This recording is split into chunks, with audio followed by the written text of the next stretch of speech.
charge down. Hey, what's up, everybody? Here we go again. It's Sunday. Backing out this damn driveway. Y'all know how I feel about Sundays, man. I can't stand them. Other than church, you know, that's probably about it. It's probably the only good thing about Sunday, that being the seventh day, a rest day. Now, let me talk about, I made a video yesterday. Y'all know how I do it. I made a review video after the scrimmage game against the Bengals yesterday. And I graded maybe another C-, barely passing. Barely, like a back in the day, if you got a 69.9, a teacher go ahead and give you a 70 because you're above that 69.5, you know, if you happen to get that low. I give it a 70. I give that game a 70 last night. Let me tell you why. Now, the thing that scares me about this season, and y'all might agree with me on this, and I probably didn't get to say this. Well, I think I did say this on the round table last night. We discussed, guys, after the game, was coaching. Coaching had a lot to do with yesterday's performance. Coaching has a lot to do with the performance of the whole football game. It sets the tone, and that play calling is just horrible. It seems vanilla. It seems generic. It seems high schoolish, colleges. You know, it's just. I mean, damn. Now, to the injuries. Well, before I get to the injuries, offensive side of the ball was okay. The running game, Ryan Smith, y'all know how he is.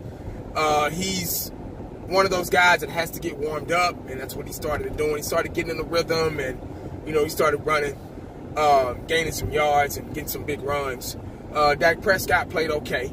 He obviously he could do a lot better. I have faith in Dak Prescott as a quarterback. He's our starting quarterback. There's nobody else on this team that could do any better. So y'all can get that Cooper Rush and all that shit out your head, because y'all see how he's playing. And I want to talk about depth.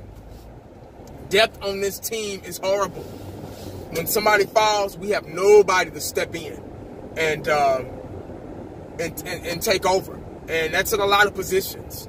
QB, we might be in trouble at tight end. They need to make up their mind. They need to play Rico Gathers more. They need to try to play Rico with the first team to see how he'll do, because I believe he's the most athletic out of them all. And I think they're scared of his ability because they don't want nobody to overshadow Jason Witten and what he's done. They still want to kind of, even though he's not playing with us, they still want to praise him. Just like with Romo. Even though when Dak got in, they just don't want to, you know what I mean? They don't want nobody to be better than them, because they don't want to give them that praise, that glory.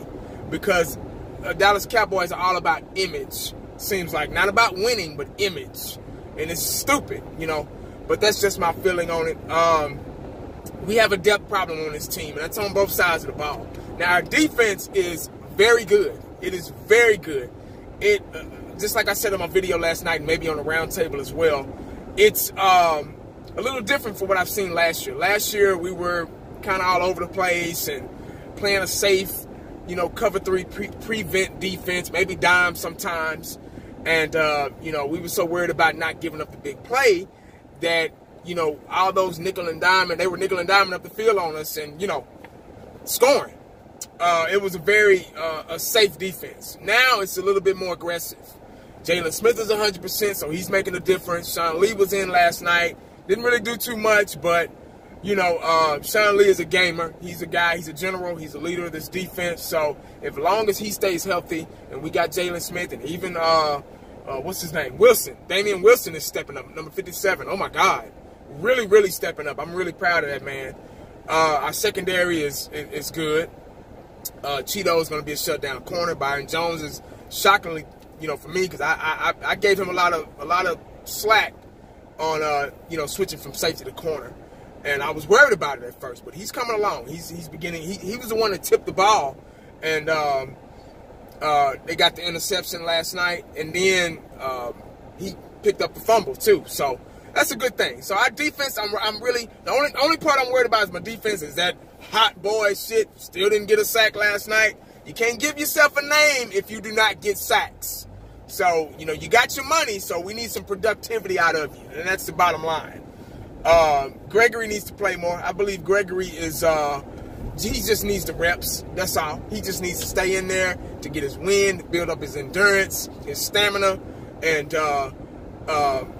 work on his technique. His rushing ability is there, but now it's just his technique.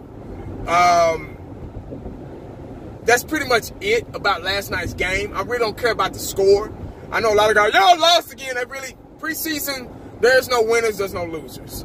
The only time you win is when you don't get hurt. And we didn't win last night because we had a couple guys get hurt. Let me get there. First off, Xavier Woods. Safety positions, we're in trouble, depth-wise. Xavier Woods is up and coming. He tweaked his hamstring again. Last year he had trouble.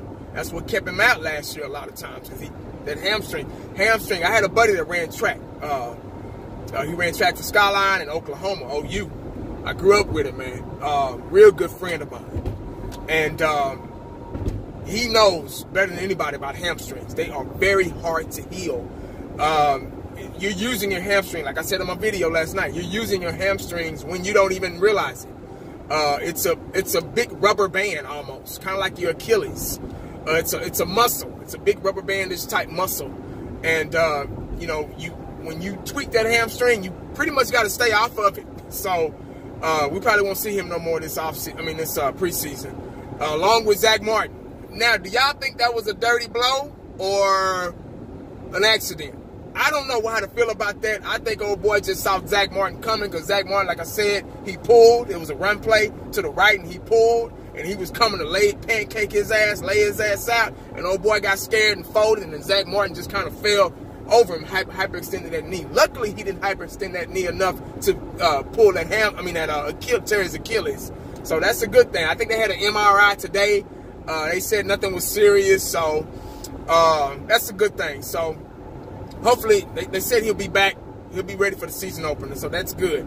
So hopefully we'll get both of these guys when the season starts. So, but that's all I got, man. I just wanted to kind of run my mouth and do a part 2 over last night's game, and I just wish it would, every time the damn Cowboys play, I wish it would fucking stop raining where I live, because every time the Cowboys play, it's been raining, and I don't understand that. Y'all just, I don't know the logic on it. I mean, damn. They just want my damn satellite to fuck up. You know, I'm tired of AT&T. But that's the only people that service out there right now. But as soon as somebody else get out there, I'm jumping ship, goddammit.